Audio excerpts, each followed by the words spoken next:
ಕಾರ್ಮಿಕ ಸಂಘಟನೆಗಳನ್ನು ಜೆಂಡಾ ಯೂನಿಯನ್ ಎಂದು ಸುಪ್ರೀಂ ಕೋರ್ಟ್ ಹಳಿದಿರುವುದು ಎಷ್ಟು ಸರಿ? ಸಂಘಟಿಸುವ ಹಕ್ಕು ಸಂವಿಧಾನ ನೀಡಿರುವ ಹಕ್ಕು. ನ್ಯಾಯಾಲಯವು ಬಂಡವಾಳದೆಡೆ ತಲೆಬಾಗಿದರೆ ದುಡಿಯುವ ವರ್ಗದ ಗತಿಯೇನು? ನಮಸ್ಕಾರ, ಈ ದಿನಕ್ಕೆ ಸ್ವಾಗತ. ನಾನು ಮನೋಜ್. ಕಾರ್ಮಿಕ ಸಂಘಟನೆಗಳು ಹೆಸರೇ ಹೇಳುವಂತೆ ಕಾರ್ಮಿಕರ ಪರವಾಗಿ, ಕಾರ್ಮಿಕರ ಹಕ್ಕುಗಳಿಗಾಗಿ ದುಡಿಯುವ ವರ್ಗದ ಜನರ ನ್ಯಾಯಕ್ಕಾಗಿ, ದುಡಿಮೆಗೆ ತಕ್ಕ ಕಾರ್ಮಿಕರಿಗೆ ವೇತನ ನೀಡಬೇಕು ಎಂಬ ಬೇಡಿಕೆಗಳನ್ನು ಮುಂದಿಟ್ಟು ಹೋರಾಟಗಳನ್ನು ಮುನ್ನಡೆಸುತ್ತಾ ಬಂದಿರುವ ಸಂಘಟನೆಗಳು. ಯಾವುದೇ ಸರ್ಕಾರವಿರಲಿ, ಕಾರ್ಮಿಕರಿಗೆ ಅನ್ಯಾಯವಾದಾಗ ಧ್ವನಿ ಎತ್ತುತ್ತಿರುವುದು ಈ ಕಾರ್ಮಿಕ ಸಂಘಟನೆಗಳು.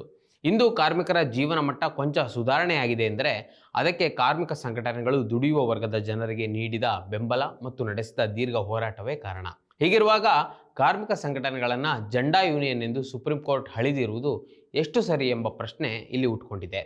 ದೇಶದಲ್ಲಿ ಕೈಗಾರಿಕಾ ಬೆಳವಣಿಗೆಯು ಕುಂಠಿತವಾಗಲು ಇಂತಹ ಜೆಂಡಾ ಯೂನಿಯನ್ಗಳು ಅಂದರೆ ಟ್ರೇಡ್ ಯೂನಿಯನ್ಗಳ ಸಿದ್ಧಾಂತವೇ ಮುಖ್ಯ ಕಾರಣ ಎಂದು ಸುಪ್ರೀಂ ಕೋರ್ಟ್ನ ಮುಖ್ಯ ನ್ಯಾಯಮೂರ್ತಿ ಸೂರ್ಯಕಾಂತ್ ಅಭಿಪ್ರಾಯಿಸಿದ್ದಾರೆ.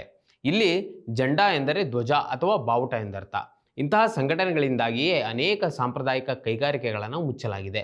ಈ ಸಂಘಟನೆಗಳು ಕೆಲಸಕ್ಕಿಂತ ಹೆಚ್ಚಾಗಿ ಪ್ರತಿಭಟನೆಗೆ ಒತ್ತು ನೀಡುವುದರಿಂದ ಹಲವು ಕೈಗಾರಿಕೆಗಳಿಗೆ ಸಮಸ್ಯೆಯಾಗಿದೆ ಎಂದು ಆರೋಪಿಸಿದ್ದಾರೆ. ಈ ಹೇಳಿಕೆ ನೀಡುವಾಗ ಕಾರ್ಮಿಕರ ಹಿಂದಿನ ದುಸ್ಥಿತಿ ಮತ್ತು ಇಂದು ಕೊಂಚ ಧ್ವನಿ ಎತ್ತಬಹುದಾದ ಸ್ಥಿತಿಯತ್ತ ಮತ್ತು ಕಾರ್ಮಿಕರಲ್ಲಿ ಆ ಧೈರ್ಯ ತುಂಬಿದ ಟ್ರೇಡ್ ಯೂನಿಯನ್ಗಳತ್ತ ಸುಪ್ರೀಂ ಕೋರ್ಟ್ ಕೊಂಚ ಕಣ್ಣಾಯಿಸಬೇಕಿತ್ತು. ಸುಪ್ರೀಂ ಕೋರ್ಟ್ ಹೇಳಿಕೆಗೆ ಕಾರ್ಮಿಕ ಸಂಘಟನೆಗಳು ತೀವ್ರ ವಿರೋಧ ವ್ಯಕ್ತಪಡಿಸಿವೆ. ಈ ಬಗ್ಗೆ ಈ ದಿನ .com ಜೊತೆ ಪ್ರತಿಕ್ರಿಯಿಸಿರುವ CITU ಮುಖಂಡೆ ಎಸ್ ವರಲಕ್ಷ್ಮಿ, ಈ ಹೇಳಿಕೆಗಳು ಕಾರ್ಮಿಕರ ಹೋರಾಟಗಳನ್ನು ದುರ್ಬಲಗೊಳಿಸಲು ಹಾಗೂ ಸಂವಿಧಾನಾತ್ಮಕವಾಗಿ ಭದ್ರಪಡಿಸಲಾದ ಕಾರ್ಮಿಕರ ಹಕ್ಕುಗಳನ್ನು ನಾಶಪಡಿಸಲು ಪ್ರಯತ್ನಿಸುತ್ತಿರುವ ನವ ಉದಾರವಾದಿ ಮನೋಭಾವದ ಪ್ರತಿಬಿಂಬ. ಕಾರ್ಮಿಕ ಸಂಘಟನೆಗಳು ಕಾರ್ಮಿಕರ ಗೌರವ, ನ್ಯಾಯಸಮ್ಮತ ವೇತನ ಮತ್ತು ಸಾಮಾಜಿಕ ಭದ್ರತೆಗಾಗಿ ಹೋರಾಡುತ್ತಾ ಬಂದಿವೆ. ಸಂಘಟಿಸುವ ಹಕ್ಕು ಸಂವಿಧಾನ ನೀಡಿರುವ ಹಕ್ಕು. ಕಾರ್ಮಿಕ ಸಂಘಟನೆಗಳನ್ನು ಅಭಿವೃದ್ಧಿಗೆ ಅಡ್ಡಿ ಎಂದು ಚಿತ್ರಿಸುವುದು ಈ ಪ್ರಜಾಸತ್ತಾತ್ಮಕ ಹಕ್ಕುಗಳನ್ನು ಅವಮಾನಿಸಿದಂತೆ ಎಂದು ತಿಳಿಸಿದ್ದಾರೆ. ಅಷ್ಟಕ್ಕೂ ಕಾರ್ಮಿಕ ಸಂಘಟನೆಗಳ ಇತಿಹಾಸ ಬಹಳ ರೋಚಕವಾದದ್ದು.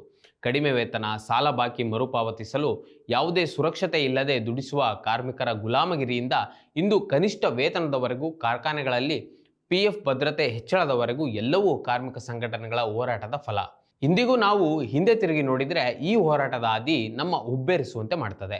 ಅದೆಷ್ಟೋ ಉಪವಾಸ ಸತ್ಯಾಗ್ರಹಗಳು, ಅನಿರ್ದಿಷ್ಟ ಅವಧಿ ಪ್ರತಿಭಟನೆಗಳನ್ನು ಬಂಡವಾಳಶಾಹಿಗಳ ದರ್ಪದ ವಿರುದ್ಧವಾಗಿ ಸಂಘಟಿಸಿದ್ದು ಈ ಟ್ರೇಡ್ ಯೂನಿಯನ್ಗಳು. ಅದರ ಫಲವಾಗಿ ಇಂದು ಕಾರ್ಮಿಕರು ಕೊಂಚ ಧ್ವನಿ ಎತ್ತಲು ಸಾಧ್ಯವಾಗುತ್ತಿರುವುದು. ಕೈಗಾರಿಕಾ ಶಾಂತಿ ಮತ್ತು ಒಟ್ಟಾರೆ ಉತ್ಪಾದಕತೆಯನ್ನು ಹೆಚ್ಚಿಸುವಲ್ಲಿ ನಿರ್ಣಾಯಕ ಪಾತ್ರವನ್ನು ವಹಿಸಿರುವುದು ಈ ಕಾರ್ಮಿಕ ಸಂಘಟನೆಗಳು. ಬಿಜೆಪಿಯ ಕಾರ್ಮಿಕ ಸಂಘಟನೆ ಭಾರತೀಯ ಮಜ್ದೂರ್ ಸಂಘ ಅಂದರೆ BMS ತಮ್ಮ ಪಕ್ಷ ಆಡಳಿತದಲ್ಲಿದ್ದ ಕಾರ್ಮಿಕ ವಿರೋಧಿ ಕಾರ್ಯಗಳನ್ನು ಪ್ರತ್ಯಕ್ಷ ಪರೋಕ್ಷವಾಗಿ ಸಮರ್ಥಿಸಿಕೊಂಡಿದೆ. ಆದರೆ ಕೆಲವೊಮ್ಮೆ ನೆಪ ಮಾತ್ರಕ್ಕಾದರೂ ಕಾರ್ಮಿಕ ವಿರೋಧಿ ನೀತಿಗಳ ವಿರುದ್ಧ ಹೇಳಿಕೆಗಳನ್ನು ನೀಡಿದೆ. ವಿಶ್ವದ ಅತಿದೊಡ್ಡ ಕಾರ್ಮಿಕ ಮುಷ್ಕರ ನಡೆದಿರುವುದು ನಮ್ಮ ಭಾರತದಲ್ಲಿ. 2020 ನವೆಂಬರ್ 26ರಂದು ಭಾರತದ 10 ಪ್ರಮುಖ ಕೇಂದ್ರೀಯ ಕಾರ್ಮಿಕ ಸಂಘಟನೆಗಳಾದ INTUC, AITUC, CITU ಜಂಟಿಯಾಗಿ ನಡೆಸಿದ ಮುಷ್ಕರದಲ್ಲಿ ಅಂದಾಜು 25 ಕೋಟಿ ಕಾರ್ಮಿಕರು ಭಾಗಿಯಾಗಿದ್ದರು. ಸರ್ಕಾರದ ಹೊಸ ಕಾರ್ಮಿಕ ಕಾನೂನುಗಳು ಮತ್ತು ರೈತ ವಿರೋಧಿ ಎನ್ನಲಾದ ಕೃಷಿ ಕಾಯ್ದೆಗಳ ವಿರುದ್ಧ ಈ ಮುಷ್ಕರ ನಡೆಸಲಾಗಿತ್ತು.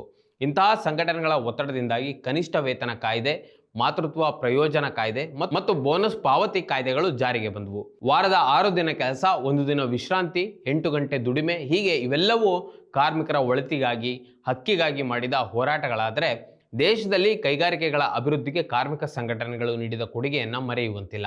ರಾಜ್ಯದ ಬೆಂಗಳೂರು, ಮಂಗಳೂರು ಭಾಗದ ಕೈಗಾರಿಕಾ ಪ್ರದೇಶಗಳಲ್ಲಿ CITU ಸಂಘಟನೆಯು ವೇತನ ಪರಿಷ್ಕರಣೆ ಮತ್ತು ಕೆಲಸದ ಅವಧಿಯ ನಿಯಂತ್ರಣಕ್ಕಾಗಿ ನಡೆಸಿದ ಹೋರಾಟಗಳು ಅಲ್ಲಿನ ಕಾರ್ಖಾನೆಗಳಲ್ಲಿ ಶಿಸ್ತು ಮತ್ತು ವ್ಯವಸ್ಥಿತವಾಗಿ ಕೆಲಸ ನಡೆಯಲು ಸಹಕಾರಿಯಾಗಿದೆ. ಹಮಾಲಿ ಕಾರ್ಮಿಕರು, ಬೀಡಿ ಕಾರ್ಮಿಕರು, ಮನೆಗೆಲಸ ಕಾರ್ಮಿಕರು, ಕಟ್ಟಡ ಕಾರ್ಮಿಕರು, ಹೀಗೆ ಕಾರ್ಮಿಕರು ಮತ್ತು ಮಾಲೀಕರ ನಡುವೆ ಯಾವುದೇ ತಕರಾರು ಎದ್ದಾಗಲೂ ಮಧ್ಯಪ್ರವೇಶಿಸಿ ನ್ಯಾಯಯುತ ಸಂಧಾನ ಮಾಡುವಲ್ಲಿ CITU, AITUC ಸಂಘಟನೆಗಳು ಪ್ರಮುಖ ಪಾತ್ರ ವಹಿಸಿವೆ.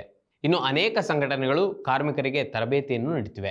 ಕಾರ್ಮಿಕರಿಗೆ ಸರಿಯಾದ ವಸತಿ, ಶಿಕ್ಷಣ, ವೈದ್ಯಕೀಯ ನೆರವು ಮೊದಲಾದ ಸೌಲಭ್ಯಗಳು ಲಭಿಸುವಂತೆ ಹೋರಾಟದ ಹಾದಿಯಲ್ಲಿ ಕಾರ್ಮಿಕ ಸಂಘಟನೆಗಳು ಶ್ರಮಿಸುವ ಫಲವಾಗಿಯೇ ಕಾರ್ಮಿಕರ ಉತ್ಪಾದಕತೆಯು ಹೆಚ್ಚಾಗಿದೆ. ರಾಜಸ್ಥಾನದ ಉದಯಪುರದ ಸರ್ಕಾರಿ ಮೀರಾ ಮಹಿಳಾ ಕಾಲೇಜು ಪ್ರಾಧ್ಯಾಪಕಿ ಭಾವನಾ ಹಿಂಗರ್ ಅವರು ಚರಿತ್ರಾತ್ಮಕ ಅಭಿವೃದ್ಧಿ ಕಾನೂನು ಚೌಕಟ್ಟುಗಳು ಮತ್ತು ಕಾರ್ಮಿಕ ಸಂಘಟನೆಗಳ ಕೊಡುಗೆ ಸಂಬಂಧ ನಡೆಸಿದ ಸಂಶೋಧನೆಯ ಪ್ರಕಾರ ಕಾರ್ಮಿಕ ಸಂಘಟನೆಗಳು ಅಭಿವೃದ್ಧಿ ಹೊಂದುತ್ತಿರುವ ದೇಶಗಳಲ್ಲಿ ಸ್ಥಿರವಾದ ಕಾರ್ಮಿಕ ಬಲವನ್ನು ಬೆಳೆಸುವ ಕೀಳಿಗಳಾಗಿವೆ. ಅಂದರೆ ಕಾರ್ಮಿಕ ಸಂಘಟನೆಗಳು ಇರುವ ಕಾರಣದಿಂದಾಗಿ ಕಾರ್ಮಿಕರು ಸಂಘಟಿತರಾಗಿ ಒಂದು ಉದ್ಯೋಗದಲ್ಲಿ ತೊಡಗಿದ್ದಾರೆ. ಸಂಘಟನೆಗಳೇ ಕಾರ್ಮಿಕರು ಉದ್ಯೋಗ ತೊರೆಯದಂತೆ ನೋಡಿಕೊಳ್ತಿದೆ. ನಮ್ಮದು ಈ ಹಿಂದಿನಿಂದಲೂ ಬಂಡವಾಳಶಾಹಿಗಳ ಪರವಾದ ಸರ್ಕಾರ. ಸದ್ಯ ಈಗ ಇರುವ ಪ್ರಧಾನಿ ನರೇಂದ್ರ ಮೋದಿ ಸರ್ಕಾರವಂತೂ ಬಹಿರಂಗವಾಗಿ ಕಾರ್ಪೊರೇಟ್ ದೊರೆಗಳ ಪರವಾಗಿ ನಿಂತಿದ್ದಾರೆ. ಅಂಬಾನಿ ಅದಾನಿಯ ಕೈಗೊಂಬೆ ಆಗಿರುವ ಪ್ರಧಾನಿ ಮೋದಿ ನಿರಂತರವಾಗಿ ಕಾರ್ಮಿಕ ವಿರೋಧಿ ಕ್ರಮಗಳನ್ನು ಕೈಗೊಳ್ತಿದ್ದಾರೆ. ಇತ್ತೀಚಿನ ಕಾರ್ಮಿಕ ಸಂಹಿತೆಗಳು ಮತ್ತು ಮನ್ರೇಗಾ ರದ್ದು ಮಾಡಿರುವುದೇ ಸಾಕ್ಷಿ. ಹೀಗಿರುವಾಗ ನಮ್ಮ ಕೊನೆಯ ಭರವಸೆ ನ್ಯಾಯಾಲಯ. ನ್ಯಾಯಾಲಯವು ಬಂಡವಾಳದೆಡೆ ತಲೆಬಾಗಿದರೆ ದುಡಿಯುವ ವರ್ಗದ ಗತಿಯೇನು? ಬೆವರಿಗಿಂತ ಬಂಡವಾಳವೇ ಮಿಗಿಲೆ. ಸಂವಿಧಾನ ಸಮಾಜವಾದವನ್ನು ಸಾರ್ತದೆ. ಜನರ ಹಿತಕ್ಕಾಗಿ ಕಾರ್ಮಿಕರೇ ಉತ್ಪಾದನೆ ಮತ್ತು ವಿತರಣೆಯನ್ನು ಮಾಡುವ ವ್ಯವಸ್ಥೆಯೇ ಸಮಾಜವಾದ. ಸಮಾನ ಸಮಾಜದ ನಿರ್ಮಾಣವೇ ಇದರ ಉದ್ದೇಶ. ಆದರೆ ಸದ್ಯ ಜನರ ಹಿತವೂ ಇಲ್ಲ, ಕಾರ್ಮಿಕರ ಒಳಿತೂ ಇಲ್ಲ. ಇಂದು ಬಂಡವಾಳಶಾಹಿಗಳದ್ದೇ ಸರ್ಕಾರವಾಗಿರುವಾಗ, ಬಂಡವಾಳಶಾಹಿಗಳ ಪರವಾಗಿಯೇ ಕಾನೂನುಗಳನ್ನು ಜಾರಿಗೊಳಿಸುತ್ತಿರುವಾಗ ಸಂವಿಧಾನ ಸಾರಿದ ಸಮಾಜವಾದದ ಅರ್ಥವಾದರೂ ಜನರಿಗೆ ತಿಳಿಯುವುದು ಹೇಗೆ? ಅಷ್ಟಕ್ಕೂ ಕಾರ್ಮಿಕ ಸಂಘಟನೆಗಳನ್ನು ಜೆಂಡಾ ಯೂನಿಯನ್ ಎಂದು ಸುಪ್ರೀಂ ಕೋರ್ಟ್ ಹಳಿದಿರುವುದು ಎಷ್ಟು ಸರಿ? ದೇಶ ಮಾತ್ರವಲ್ಲದೆ ವಿಶ್ವದ ಇತಿಹಾಸದಲ್ಲಿ ದುಡಿಯುವ ವರ್ಗದ ಹಕ್ಕಿಗಾಗಿ ಕಾರ್ಮಿಕ ಸಂಘಟನೆಗಳು ಮುನ್ನಡೆಸಿದ ದೀರ್ಘ ಹೋರಾಟಗಳನ್ನು ನಾವು ಮರೆಯಲಾದೀತೆ ಅಥವಾ ಮರೆಯಬಹುದೇ? ಗತದತ್ತ ತಿರುಗಿ ನೋಡಿದಾಗ ಕಾಣುವ ಯಶೋಗಾಥೆಗಳು ಎಂದಾದರೂ ಅಭಿವೃದ್ಧಿಗೆ ತೊಡಕಾಗಿತ್ತೆ? ವೀಕ್ಷಕರೇ, ಈ ವಿಡಿಯೋ ನೋಡಿ ನಿಮ್ಗೆ ಏನಿಸ್ತು ಕಮೆಂಟ್ ಮಾಡಿ ತಿಳಿಸಿ. ಮತ್ತು ಇದೇ ರೀತಿಯ ಸಾಕಷ್ಟು ವಿಡಿಯೋಗಳಿಗಾಗಿ ಇದೀನ.com ಯೂಟ್ಯೂಬ್ ಚಾನಲ್ನ ಸಬ್ಸ್ಕ್ರೈಬ್ ಮಾಡಿ ಮತ್ತು ನಮ್ಮನ್ನು ಬೆಂಬಲಿಸಿ. ನಮಸ್ಕಾರ. ಮತ್ತಷ್ಟು ವಿಶೇಷ ವಿಡಿಯೋಗಳನ್ನು ನೋಡಲು ಮತ್ತು ಹೊಸ ವಿಡಿಯೋಗಳ ಬಗ್ಗೆ ತಿಳಿಯಲು ಇದೀನ.com ಯೂಟ್ಯೂಬ್ ಚಾನೆಲ್ ಸಬ್ಸ್ಕ್ರೈಬ್ ಮಾಡಿ ಮತ್ತು ಬೆಲ್ ಐಕಾನ್ ಕ್ಲಿಕ್ ಮಾಡಿ.